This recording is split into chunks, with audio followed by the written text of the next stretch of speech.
We were asked to take a look at this AR pistol that was having some problems, so we took it out to the range to help diagnose it. However, the audio was corrupted, so I'm going to go ahead and narrate this video and show you some of the things that we looked at, some of the parts of this AR pistol, and some of the problems that it was having. So the problem was basically that it was a single shot pistol. The action wouldn't cycle and load the subsequent rounds out of the magazine. So we test fired it and saw that that was the case. So the first thing we're doing here is just taking it apart, field stripping it, taking a look at the parts, making sure that they're assembled correctly, making sure that there's no broken or problems with the parts, and then looking for the wear to see if the parts are, operating correctly and moving as they should inside the AR. Everything seems okay. We'll take a look at the parts in a little more detail here, but next we'll take it down and remove the bolt from the bolt carrier, take a look at the firing pin. One thing that we did notice when we took it down to this level was that the extractor spring insert was designed for a rifle, which probably isn't a big problem, but it's an indication that whoever assembled this AR probably wasn't paying attention to detail. So we'll take a look at the parts here as he's taking apart the bolt there. This is not any particular make or model, it's not any manufacturer really, it's just sort of assembled from some random parts.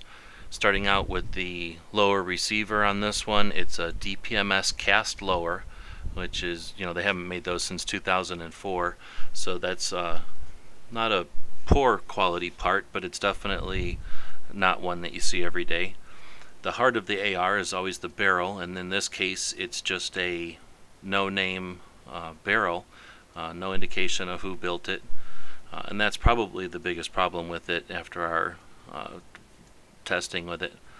We can see up inside the handguard there that it has a low pro gas block, which happens to be installed incorrectly, and then the carbine length gas system.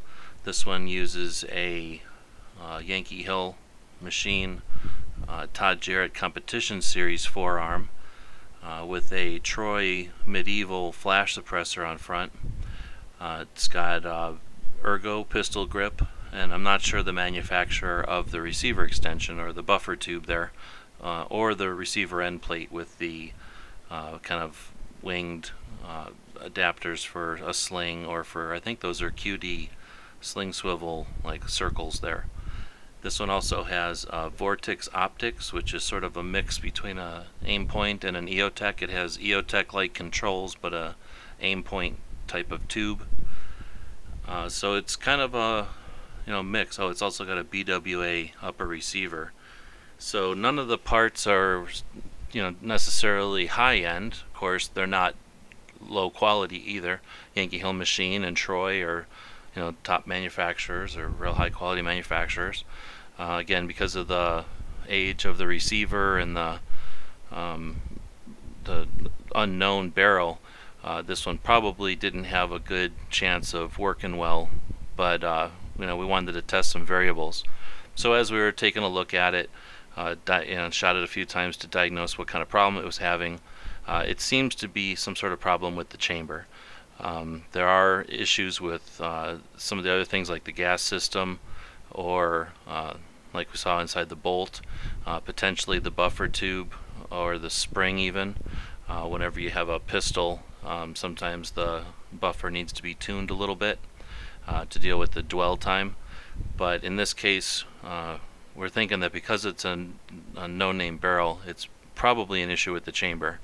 To actually diagnose that more fully, what we're going to need to do is take it apart, take it to a gunsmith or an armorer, and have them run a chamber gauge in there, which will just tell us right away if it's a problem with the chamber.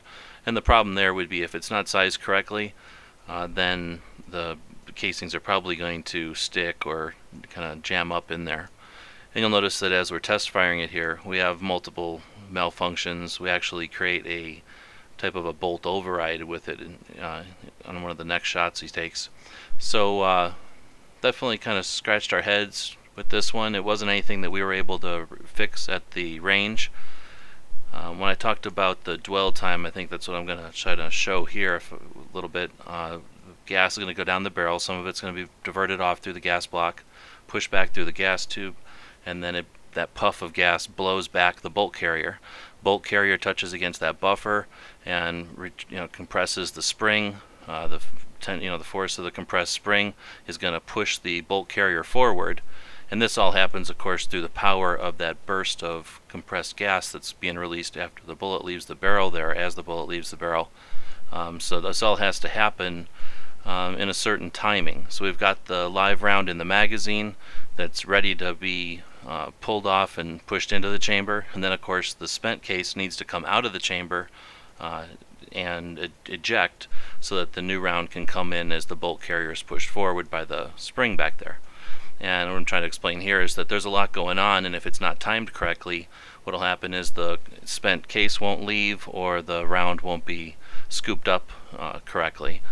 And that's what we see when we test fire it here. So that's sometimes an issue with the gas system or the gas block not being correct, which again it could be. However, it could also be a problem with the buffer, or potentially even like the hammer pushing up too hard on the carrier. So to eliminate that, we just happen to have a short barrel rifle lower, which would be legal to attach to this short rifle, or this short barrel on the pistol upper. So we wanted to eliminate everything in the lower receiver, including the buffer, and the SBR lower that we're going to use has an H2 buffer, which is a different weight, so it'll also let us sort of tune it a little bit differently to see if it is maybe an issue with that dwell time. However, when we did put the pistol upper onto the SBR lower, we still had the same problems. In fact, I think this is where we get the version of a bolt override, where the spent shell is, instead of ejected, it's shoved up into the bolt carrier. It's actually a pretty tedious malfunction to clear, especially under stress. Talking about some of the other indications that it's probably not the best build, is the nut on the handguard. It's a free float handguard, so the nut where it attaches to the upper receiver, it doesn't look like they used an actual tool for that handguard. It looks like they just sort of used a screwdriver and tapped on the screwdriver method. So another indication, just from taking a look at the pistol, that it probably wasn't assembled by someone who's an armor. It's probably assembled by someone who's familiar with ARs and knows how they operate. But again, because we could see by looking through the handguard there that the gas block wasn't installed correctly, it wasn't using the actual tools for the products that were intended for the products, it gives us that indication that it probably is something to do with the build, and probably not the wisest choice to use a NoName Barrel on something like this. So unfortunately, it wasn't something that we were able to swap out there at the range, and what we'll probably recommend to the person that owns this pistol is either having the chamber resized with a pretty expensive tool, so it will be a pretty expensive fix, or probably just as efficient or just as costly, just replace the barrel with a brand that is known to work. And then we just finished off the video to show that the SBR lower works. We shot a couple of rounds there.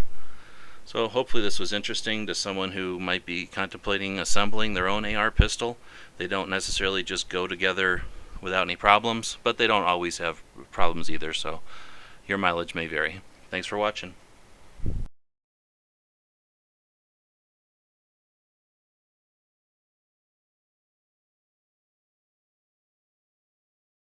The guys and gals of GunWebsites.com encourage you to take a CCW class every year, practice at least once a month, and carry every day. Thanks for watching GunWebsites.com.